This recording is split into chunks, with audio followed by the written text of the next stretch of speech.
حضرت علی علیہ السلام نہج البلاغہ میں ارشاد فرماتے ہیں، کیا تم نے ان لوگوں کو نہیں دیکھا کہ جو دور کی امیدیں لگائے بیٹھے تھے، جنہوں نے مضبوط محل بنائے تھے اور ڈھیروں مال جمع کیا تھا، کس طرح ان کے گھر قبروں میں بدل گئے اور جمع شدہ دولت تباہ ہو گئی، ان کا مال وارثوں کا ہو گیا۔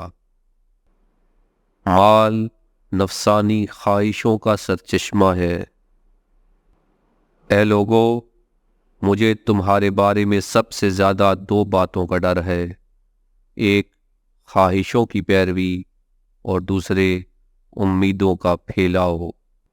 خواہشوں کی پیروی وہ چیز ہے جو حق سے روک دیتی ہے، اور امیدوں کا پھیلاؤ آخرت کو بھلا دیتا ہے۔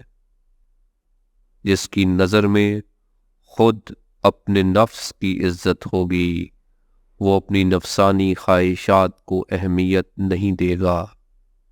اپنی خواہشات کے تابع نہ ہو جاؤ، اس لیے کہ خواہشوں کی منزل میں اتر جانے والا ایسا ہے جیسے کوئی ایسی خستہ دیوار کے سہارے کھڑا ہو جو گرنے والی ہے۔ زمانہ جسموں کو کمزور اور آرزوؤں کو تر و تازہ کرتا ہے، موت کو قریب اور آرزوؤں کو دور کرتا ہے۔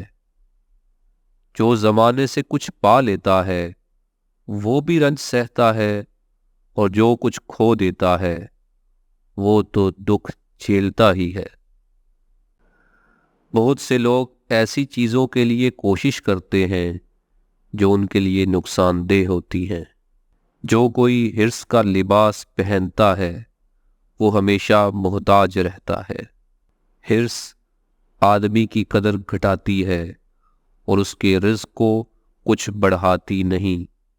حریص سمیٹنے کی مصیبت میں رہتا ہے، اور اس کے جمع کیے ہوئے مال و دولت کو آخر کوئی دوسرا سنبھال لیتا ہے۔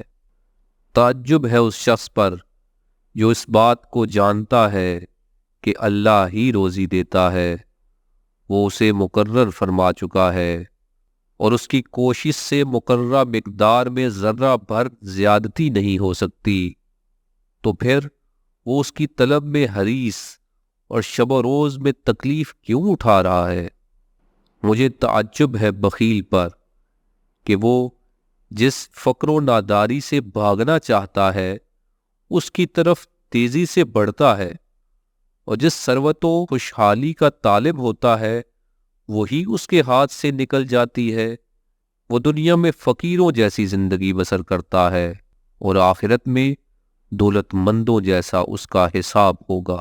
جب دنیا کی کسی چیز کے حاصل کرنے کا خیال ہو اور وہ نہ ملے تو اس کی پرواہ نہ کر، اس کا خیال دل سے نکال دے، اور جب مل جائے تو اس کے پاس رکھنے کا کچھ زیادہ اہتمام نہ کر۔ بہترین دولت مندی یہ ہے کہ تمناؤں کو ترک کرو